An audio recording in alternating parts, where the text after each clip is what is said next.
Welcome, ladies and gentlemen. Thank you for tuning in to another episode of Diecast Emporium. Today we're going to take a look at the new Greenlight SD Truck Series 6 2019 Mack LR Refuse garbage truck. This is in 1/64 scale. And as I mentioned, it is part of the SD Truck Series 6. There are 3 models in this series. You have this garbage truck, there's a Mack Granite dump truck, and there's a Mack Anthem long haul tractor, which you will see both of those models reviewed at a different date. So the packaging is pretty much the same. It says Mack Born Ready. Every Mack truck delivers functional design, tough construction, and reliable performance across a range of applications, so you can tackle any job day in and day out. These are the machines that make you legendary. These are limited edition. It does have the Mack logo down here, along with 1/64 scale. So let's go ahead and pop this thing out of the packaging, which is pretty easy to do if you do want to save the packaging so that you can put the model back in when you're done displaying it. It's pretty simple. What I've found to do on these Greenlight packaging is you can just take an X-Acto knife along the bottom and then just pop it open like this. And that does seem to work quite well without totally destroying the packaging. So once you have it out, here is the truck. So first off, it does not have any functional steering, but I really wouldn't expect that at a $15 price point model. The back of the garbage truck also does not open, but there are some nicely detailed and painted lights on the top and the bottom. There's also the crash bar with some DOT striping, and you have Mack on the rear mud flaps as well. Coming along to this side, you have a plastic ladder, which seems a bit fat for the scale, but it works nonetheless.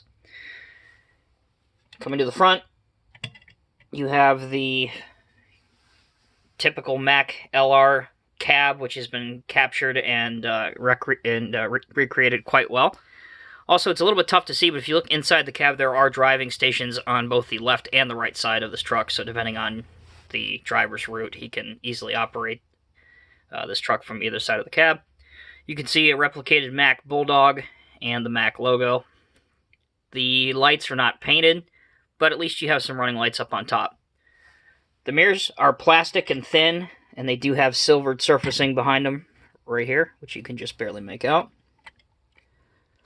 Underneath the truck, you have some tanks, decent tread pattern on the rubber tires, and you also have a number here, serial number.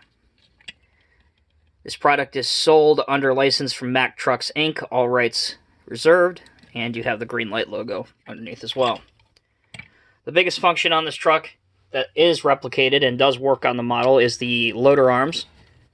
They do fold down, so if you had a 1/64 scale dumpster, you can slide the forks underneath it, and this does go all the way up to the top of the body, where you would dump the trash into the truck. Also, the forks do fold up all the way out of service, so the truck can drive safely without the forks sticking out. Up on top of the plastic body, there's a little bit of detail there. In terms of what's plastic versus die-cast on this model, the body for the most part is plastic. This cab does appear to be metal. The majority of the chassis and undercarriage is metal. All of the details, however, are plastic. But overall, I think this Mack truck really does look good, and it fills a spot in 1/64 scale that really hasn't been occupied, definitely at least not at this price point. If you do have other 1/64 scale trucks, it tends to look really, really good, or if you have a layout, it looks awesome on there as well. I don't know if this is why they chose this color combination for the first run of this model, but clearly the green and the white does match the waste management colors, so if you really wanted to make this even more realistic, perhaps you can print out your own graphics and decals and put waste management on the truck. And like I said, this retails for around $15, $16, and you can find it in stores or at retailers that sell 1/64 scale trucks. So as always, guys, thank you for watching. If you have any questions, please leave it in the comment section below. Until next time, take care, be safe, and we'll see you in the next video.